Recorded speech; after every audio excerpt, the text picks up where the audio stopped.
आज के समय में लाखों किताबें हैं, वीडियो और जानकारी हर दिन पब्लिक हो रही है, लेकिन फिर भी बहुत सी सफल लीडर्स और एक्सपर्ट्स महाभारत, रामायण, भगवद गीता जैसी पुरानी किताबों का जिक्र बार बार करते हैं।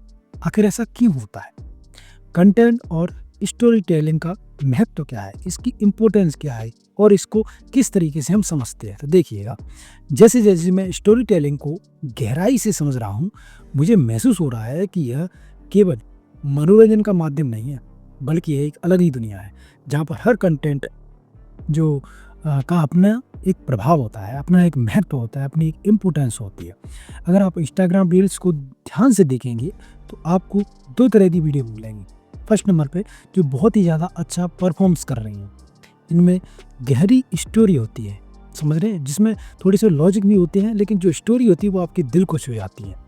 दूसरे नंबर पे आता है जो सिर्फ अच्छे फुटेज के लिए कार्ड पॉपुलर हो, जैसे बहुत सी ऐसी फुटेज मिल जाती है हमें जिससे कि वो स्टोरी पॉपुलर हो जाती है, लेकिन इसका असर बहुत ही कम होता है। जो सिर्फ विजुअल के लिए आगे बढ़ती हैं, उनकी जो लाइफ टाइम वॉच टाइम है वो बहुत ज़्यादा कम होता है। अब सवाल ये होता है कि स्टोरी आखिर है क्या?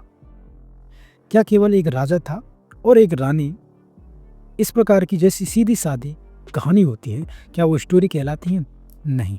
असली जो स्टोरी टेलिंग की अगर बात करते हैं तो इससे कहीं ज़्यादा गहरी बात होती है कि किस तरीके से आप स्टोरी टेलिंग करते हैं, किस तरीके से आप अपनी बात को दूसरों तक पहुंचाते हैं। जैसे मेडिटेशन करने के लिए हमें ऋषियों की तरह गहरी तपस्या करना मुश्किल है, लेकिन हम छोटे रूप में इसका लाभ ले सकते हैं। उसी तरह स्टोरी टेलिंग में भी कोर एलिमेंट्स को अपनाकर हम प्रभावी कहानी स्टोरी टेलिंग यानी कहानी बना सकते हैं। स्टोरी टेलिंग का सबसे ज़रूरी हिस्सा है वो है प्लॉट। देखिएगा, अगर कोई कहानी सिर्फ जानकारी देने के लिए बनाई गई है तो वह कमज़ोर होगी, लेकिन अगर उस जानकारी को एक कहानी के रूप में डाला जाए तो वह लंबे समय तक याद रहेगी। आप किसी भी ब्लॉग को देखिएगा, आपको उसमें एक प्लॉट ज़रूर मिलेगा। यह ज़रूरी नहीं है को स्क्रिप्टेड हो, लेकिन उसमें कुछ घटनाएं इस तरह की जुड़ी होंगी कि देखने पर वाले को ऐसा उससे लगेगा कि वो उसको उस स्टोरी से जुड़ा रहे, उससे जुड़ापन महसूस करेगा। डोपामिन और कनेक्शन की अगर बात करें तो हमारी लाइफ में कई ऐसी घटनाएं होती हैं जो हमें डोपामिन का एहसास कराती है। यह वही तत्व है जो हमें वीडियो देखने, गेम खेलने और कहानियाँ सुनने में आनंद देती है। यही कारण है कि अच्छी स्टोरी टेलिंग हमेशा दर्शकों को आकर्षित करती है। जब हम किसी कहानी से इमोशनली जुड़ते हैं तो वह हमारे दिमाग में लंबे समय तक बनी रहती है। इसीलिए कनेक्शन स्टोरी टेलिंग की दूसरी सबसे बड़ी ज़रूरत है। अगर बात करें एडिटिंग की महत्व के, एक्चुअल में एडिटिंग का कितना महत्व होता है। किसी भी अच्छी स्टोरी अगर आपने बना ली है, लेकिन अगर आपकी एडिटिंग कमज़ोर है तो पूरी मेहनत बेकार हो सकती है।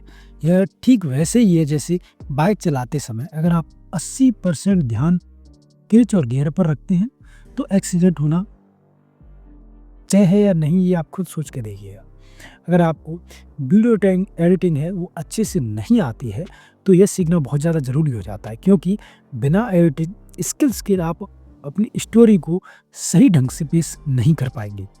लर्निंग और मास्टरी की अगर बात करते हैं कि किस प्रकार से आप लर्निंग करके और उस किसी चीज़ पे मास्टरी पा सकते हैं, तो जो भी इस फील्ड में सफल है उन्होंने अपनी स्किल्स को बेहतर बनाने के लिए लगातार मेहनत की है। अब कोई भी फील्ड हो उसमें मेहनत करना तो ज़रूरी है।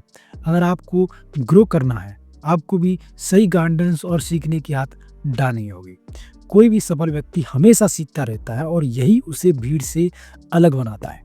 इसीलिए अगर आप भी अपनी कंटेंट को बेहतर बनाना चाहते हैं तो लर्निंग की आदत आप में सबसे पहला एक ऐसा जरिया है जो होनी चाहिए। कैरेक्टर और प्लॉट का महत्व क्या होता है, चलो इसको भी जान लेते हैं। हम हमेशा कहानी के कैरेक्टर से जुड़ते हैं, न कि सिर्फ उनकी घटनाओं से। अगर कहानी में कोई सवाल हो या फिर संघर्ष नहीं होगा तो वह हमें ज़्यादा देर तक याद नहीं रहेगी। इसीलिए जब भी आप कोई वीडियो बनाएं तो उसमें किसी कैरेक्टर, सवाल या संघर्ष को ज़रूर जोड़ें। ये ज़रूरी नहीं है कि वह पूरी तरह से रियल हो, लेकिन उसे प्लॉट का हिस्सा बनाना चाहिए, उसको इस तरीके से पेश करना चाहिए कि लोगों को ऐसा बिल्कुल भी ना लगे कि ये हमसे अलग है। ऐसा लगना चाहिए कि वो भी उससे जुड़ा महसूस कर रहे हैं।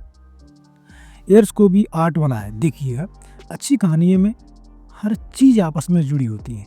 अगर आपकी स्टोरी टेलिंग मजबूत होगी तो आपकी छोटी छोटी गलतियाँ भी ऑडियंस को क्रिएटिव लगेंगी।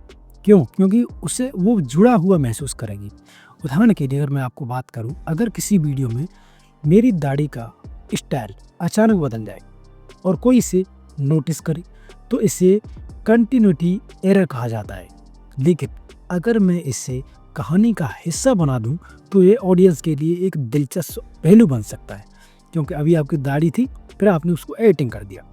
अब बात करते हैं राइटिंग बनाम क्रिएटिंग की। देखिएगा, यह समझने की ज़रूरी है कि राइटिंग और स्क्रिप्टिंग अलग चीज़ होती है। राइटिंग में विचारों को व्यक्त करने की स्वतंत्रता होती है। क्रिएटिंग में एक निश्चित ढांचे से जो स्क्रिप्ट होती है वो एक निश्चित ढांचे से बंधी होती है, क्योंकि उसमें पता होता है कि आपको आगे क्या करना है। अगर आपकी राइटिंग में मास्टरी अगर आप करना चाहते हैं तो आपको महान लेखकों और उनकी किताबों को पढ़ना होगा, क्योंकि किताबें केवल ज्ञान नहीं देती, वे सोचने की क्षमता को भी विकसित करती हैं। थर्ड जो एक्ट है वो है उस स्टोरी का समरी क्या है, उसका सार क्या है। अब जब हम वीडियो के अंत में आ रहे हैं तो आपको याद होगा कि शुरुआत में हमने महाभारत और रामायण की बात की थी। ये किताबें सिर्फ धार्मिक ग्रंथ नहीं हैं, बल्कि उनमें जीवन के हर सवाल का जवाब छिपा है। जब आप भगवत गीता भी पढ़ते हैं, जब आप स्टार्टिंग करेंगे तो समझ में कम आएगी, लेकिन जब लास्ट पर पहुंचेंगे तो आपको पता चलेगा अरे ये तो मेरी जीवन से रिलेटेड है। इनमें दी गई जो भी कहानियां हैं वो सीधे उत्तर नहीं देती है, बल्कि मेटाफोर या फिर प्रतीकों के माध्यम से गहरी बात समझाती है। यही कारण है कि हजारों साल तक आज भी वो प्रासंगिक हैं और बहुत ज़्यादा इम्पोर्टेंस रखती हैं। अगर आप कंटेंट क्रिएटर हैं और लगातार वीडियो बना रहे हैं तो आपको बैलेंस बनाना सीखना होगा। हर वीडियो को महाकाव्य बनाने की ज़रूरत बिल्कुल भी नहीं है, बल्कि आपको यह सोचना होगा कि आपकी ऑडियंस के लिए कौन सा फॉर्मेट है वो सबसे अच्छा है।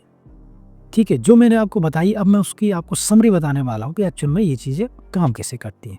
तो स्टोरी टेलिंग केवल एक कला नहीं है, बल्कि एक विज्ञान भी है। याद रखिएगा, ये केवल कला बिल्कुल भी नहीं है। ठीक है, अगर आप प्लॉट को समझते हैं, कनेक्शन बनाना जानते हैं और अपनी एडिटिंग स्किल्स को अगर आप बेहतर बना लेते हैं, तो ये जब सब चीज़ें मिल जाती हैं तो आप किसी भी कंटेंट को बहुत ही ज़्यादा इम्पोर्टेंट या फिर प्रभावी तरीके से पेश कर सकते हैं। याद रखें, लोग सिर्फ जानकारी के लिए नहीं बल्कि कहानियों के लिए भी वीडियो देखते हैं कि एक्चुअली में इसने ऐसा क्या बताया जो कि सबसे थोड़ा सा अलग है। इसीलिए अगली बार जब आप कोई वीडियो बनाएं तो उसमें एक मजबूत स्टोरी ज़रूर जोड़ें। यही वो चीज़ होती है जो आपको कंटेंट को दूसरों से अलग करती है, और यही स्टोरी टेलिंग का मोस्ट इम्पोर्टेंट पॉइंट होता है। धन्यवाद।